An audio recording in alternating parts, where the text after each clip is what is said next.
When we start out by talking about understanding obesity, we need to define what it is and why treatment matters. This was a quote that was made by the Surgeon General in 2001, which states that obesity may soon cause as much preventable disease and death as cigarette smoking. The important word here is preventable. This means if we intervene at an early stage, we can avoid a lot of the problems that come along with obesity. Some statistics in the United States are that there are over 10 million people that are considered morbidly obese. There are over 120 million people that are considered overweight, which is over 65% of the population. There has been a 61% increase in obesity from 1991 to 2000, with over 400,000 obesity-related deaths per year. This equates to 77% more money that's spent on medications by the obese population versus the non-obese population. When we talk about morbid obesity, we have to define it. Morbid is a medical term which means of, pertaining to, or resulting from disease. And obesity causes serious health problems, which are known as comorbidities. Examples of these include high blood pressure, diabetes, and sleep apnea, among a host of other medical problems.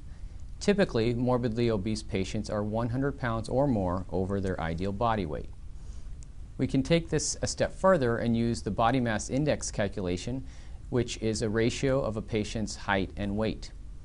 You can see, for example, that a patient who is 5 feet 5 inches tall, who weighs 265 pounds, has a body mass index of 44. What do these numbers mean? They fall into a category with a normal weight being a BMI of 18.5 to roughly 25, overweight 25 to 30, obese 30 to 35, severely obese 35 to 40, and a patient who's morbidly obese has a body mass index of greater than 40. There are many factors that influence obesity and generally can be either a single factor or a combination of several. Common ones include behavioral issues, environmental factors, and genetic factors.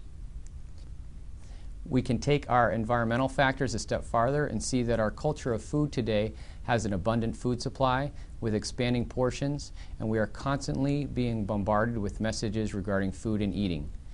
Much of what's available is easy, inexpensive, and has high calories with high sugar, high fat, and is energy dense. Oftentimes, meals that are offered at fast food chains have more than 1,700 calories, which is more than most of us need in an entire day, and it's expected to be eaten in a single sitting.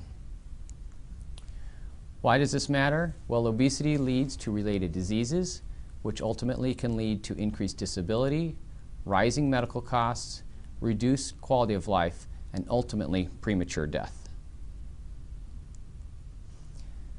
There are other serious health risks that come along with obesity. Among these other comorbidities are heart disease, diabetes, high blood pressure, asthma, sleep disturbances such as obstructive sleep apnea, arthritis, heartburn and reflux, cancer, and infertility are all more common in the obese population.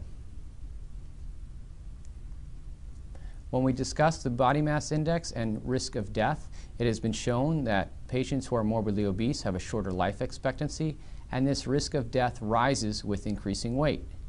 As mentioned at the beginning of the talk, there are over 400,000 deaths in the United States each year that may be related to obesity, and there is a 50 to 100% increased risk of dying prematurely compared to those of normal weight. The bottom line is fighting obesity is a health decision that needs to be faced, or you will likely experience serious health consequences, and doing nothing is not an option. So we at Rush want to help you get healthier whether or not you choose surgery. So let's discuss some weight loss options. The first line of treatment should always be non-surgical.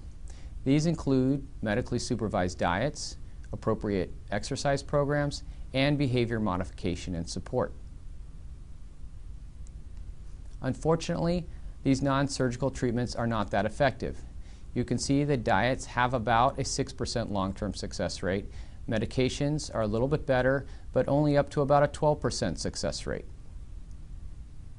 However, studies have shown that surgery does provide long-term weight loss greater than 50% of your excess weight. And this leads to resolution of comorbidities and improved quality of life, which essentially are the major reasons why we would consider performing bariatric surgery.